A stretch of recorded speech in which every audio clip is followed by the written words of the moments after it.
So hello friend, this is Arman Khanna and you are watching astronaut YouTube channel. तो आज का हमारा टॉपिक है फॉल्ट इन सेस्मिक गैप के ऊपर।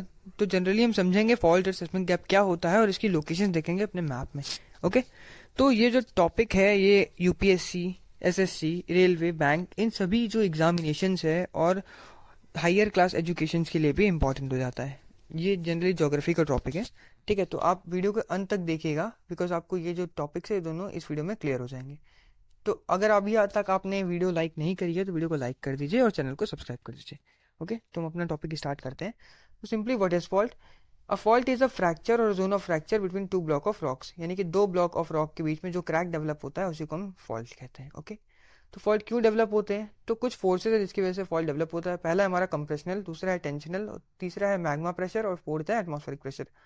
तो कंप्रेशनल फोर्स सिंपल, जब दो प्लेट्स एक दूसरे की डायरेक्शन में मूव करती है, जो अपोजिट डायरेक्शन में ना मूव करे, जो एक दूसरे की डायरेक्शन में मूव करे, उसे हम कंप्रेशनल बोलते हैं। वहीं अगर जब दो प्लेट्स अपोजिट डायरेक्शन में मूव करे उसे हम टेंशनल बोलते हैं। ठीक है, और मैग्मा प्रेशर, जब अर्थ के अंदर से अर्थ की सरफेस में जो लावा हिट करता है, यानी कि अर्थ की क्रस्ट में जो लावा हिट करता है वो हमारा मैग्मा प्रेशर होता है। ठीक है, एटमॉस्फेरिक प्रेशर जनरली मून और सन की वजह से डेवलप होता है, यानी मून का कूलिंग इफेक्ट और सन का जो जो हॉट इफेक्ट है उसकी वजह से जनरली एटमॉस्फेरिक प्रेशर जनरेट होता है। ओके, अब हम नीचे चलते हैं, मतलब देखेंगे आगे चल के क्या है हमारा।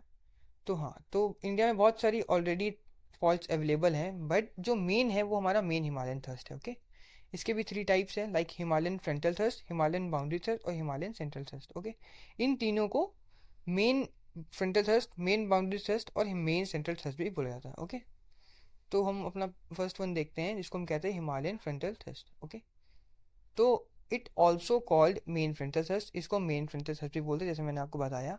और ये बाउंड्री बनाता है बिटवीन इंडिया और यूरेशियन प्लेट के बीच में। तो ये जो ऊपर वाली प्लेट है हमारी यूरेशियन प्लेट और ये नीचे वाली है इंडियन प्लेट, ये खाने वाली प्लेट नहीं है, ये जस्ट अर्थ की क्रस्ट है, उसको हम प्लेट कहते हैं। ओके, तो ये हम लोकेशन देख लेते हैं एमएफटी की, ये है। ठीक है, आप जिसको मैंने ग्रीन से सर्कल करा है। तो ये यंगेस्ट है, यानी कि सबसे ज़्यादा यंग यही है, और सदर्न मोस्ट है, यानी कि सबसे साउथ में यही है। ठीक है, जैसा कि आपको दिख रहा है इसमें। अब हिमालयन बाउंड्री सर्च को समझते हैं हम। So it lies between lesser and outer Himalaya, यानी ये लेसर और आउटर हिमालय के बीच में लाई करता है। Southern most limit of main Himalaya. ठीक है, तो यहाँ पे आप समझिएगा वो सिर्फ सदर्न मोस्ट लिमिट थी और ये सदर्न मोस्ट लिमिट है किसकी? मेन हिमालय की। ठीक है, ये सदर्न मोस्ट लिमिट है मेन हिमालय की। Occur during Cenozoic period. Okay, तो हम इसकी हम लोकेशन एक बार देख लेते हैं। ये आप देख सकते हैं, ये हमारा है, ये ग्रीन से मैं जिसको मैं सर आउटलाइन कर रहा हूँ। ठीक है, एमबीटी ये हमारा क्या है? Himalayan boundary thrust. ठीक है, अब हम आगे बढ़ते हैं। हिमालयन बाउंड्री थ्रस्ट, सॉरी ये हिमालयन बाउंड्री नहीं होगा, आप इसको कट कर दीजिएगा, ये हिमालयन सेंट्रल थ्रस्ट होगा। ठीक है, सॉरी फॉर ये टेक्स्ट एरर है, हिमालयन सेंट्रल थ्रस्ट। ओके, तो ये मेजर फॉल्ट ऑफ इंडिया है। ठीक है, सबसे ज़्यादा मेजर हिमालय, यानी कि जो मेन हिमालयन थ्रस्ट है उसमें भी सबसे ज़्यादा मेजर यही है। ठीक है, तो इसकी जो लंबाई है, इसकी जो लेंथ है वो हमारी कितनी है? 2200 किलोमीटर्स, और ये हिमालयन माउंटेन बेल्ट के अलॉन्ग में कंटिन्यू है। ठीक है, यानी कि हिमालयन जो रेंज है उसके अलॉन्ग कंटिन्यू है। तो हमारा जो ये थर्स्ट वाला टॉपिक है ये यहाँ पे खत्म होता है। अब हम देखेंगे व्हाट इज सेस्मिक गैप। तो सेस्मिक गैप क्या होता है? तो इसकी डेफिनेशन देख लेते हैं। Region along an active fault where stress is accumulating because no earthquake have occurred there recently. Seismic gaps are often flanked by areas that have experienced several या फिर earthquakes in the near past.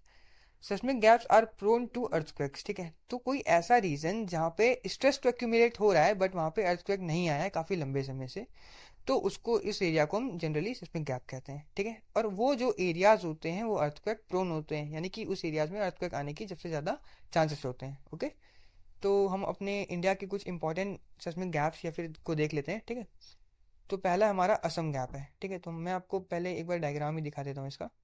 देखिए, तो ये Assam gap जो है हमारा, देखिए ये जिसको मैं ग्रीन से हाईलाइट कर रहा हूँ, ये हमारा असम 1950 अर्थक्वेक और नेपाल बिहार 1934 अर्थक्वेक के बीच में लाया करता है। ठीक है, और जो सेंट्रल गैप है हमारा, ये नेपाल बिहार अर्थक्वेक और कांगड़ा अर्थक्वेक के बीच में लाया करता है। और जो कश्मीर गैप है ये कांगड़ा अर्थक्वेक 1905 और बारामूला अर्थक्वेक के बीच में लाया करता है। ओके, तो आप इसको लेके, इसकी लोकेशन को लेके तो कंफ्यूज मत होइएगा। ओके, तो हम असम गैप देखते हैं पहले। ये 1950 असम एंड 1934 नेपाल अर्थक्वेक के बीच में रप्चर करता है।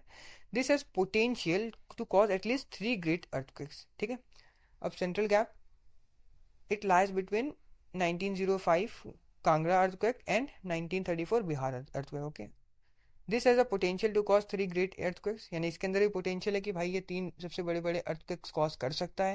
यहीं पे अगर हम कश्मीर को देखें तो ये कांगड़ा और बारामूला के बीच में लाया करता है.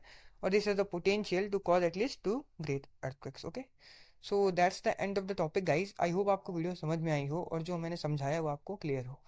तो वीडियो को लाइक कर दीजिए और चैनल को सब्सक्राइब कर दीजिए. Thank you.